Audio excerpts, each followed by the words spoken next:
एक छोटे से गांव के किनारे एक घना जंगल था। उस गांव में एक गरीब लेकिन ईमानदार लकड़हारा रहता था। उसका नाम रामू था।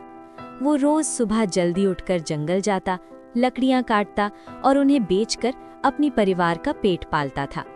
उसकी पत्नी और 2 छोटे बच्चे थे। गरीबी के बावजूद वो हमेशा खुश रहता था, क्योंकि उसे अपनी मेहनत और ईमानदारी पर गर्व था। रामू के पास एक पुरानी लोहे की कुल्हाड़ी थी, जो उसके लिए बहुत कीमती थी।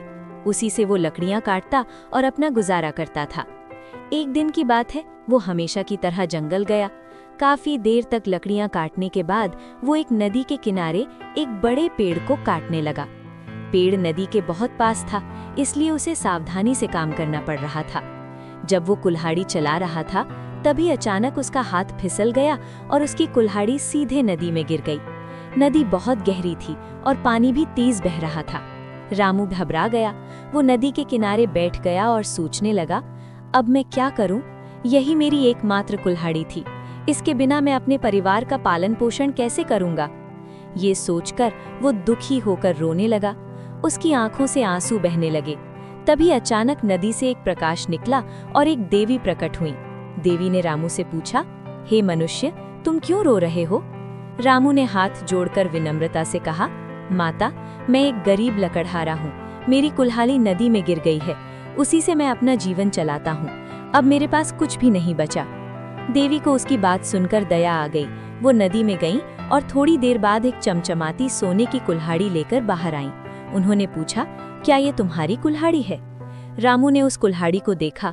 वो बहुत सुंदर और कीमती थी, लेकिन उसने सिर हिलाकर कहा, नहीं माता, ये मेरी कुल्हाड़ी नहीं है। देवी फिर से नदी में गईं और इस बार चांदी की कुल्हाड़ी लेकर आईं। उन्होंने फिर पूछा, क्या ये तुम्हारी कुल्हाड़ी है?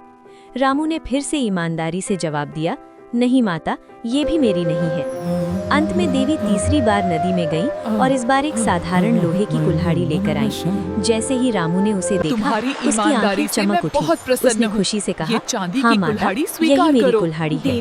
देवी रामू की ईमानदारी से बहुत प्रसन्न हुई। उन्होंने कहा, तुम बहुत ही सच्चे और ईमानदार व्यक्ति हो। तुम्हारी ईमानदारी के कारण मैं तुम्हें ये तीनों कुल्हाड़ियाँ उपहार में देती हूँ। रामू ये सुनकर हैरान रह गया। उसने देवी को धन्यवाद दिया और खुशी खुशी अपने घर लौट आया। उसने सारी बात अपनी पत्नी और बच्चों को बताई। सब बहुत खुश हुए और रामू की ईमानदारी पर गर्व करने लगे। कुछ दिनों बाद गांव का एक और लकड़हारा, जिसका नाम श्याम था, ये सब सुनकर लालच में आ गया। उसने सोचा, अगर मैं भी अपनी कुल्हाड़ी नदी में गिरा दूं, तो मुझे भी सोने चांदी की कुल्हाड़ी मिल सकती है। अगले दिन वो भी जंगल गया और जानबूझकर अपनी कुल्हाड़ी नदी में फेंक दी। फिर वो जोर जोर से रोने लगा। थोड़ी देर बाद वही देवी प्रकट हुई और उससे पूछा, तुम क्यों रो रहे हो?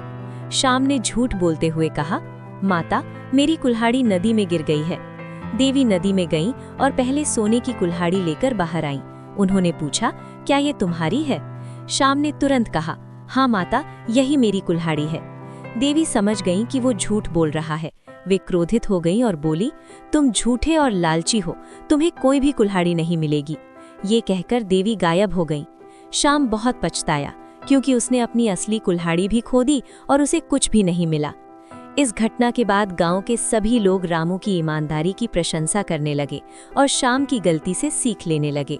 सीख, मॉरल: ईमानदारी हमेशा फल देती है, जबकि लालच और झूठ अंत में नुकसान ही पहुंचाते हैं।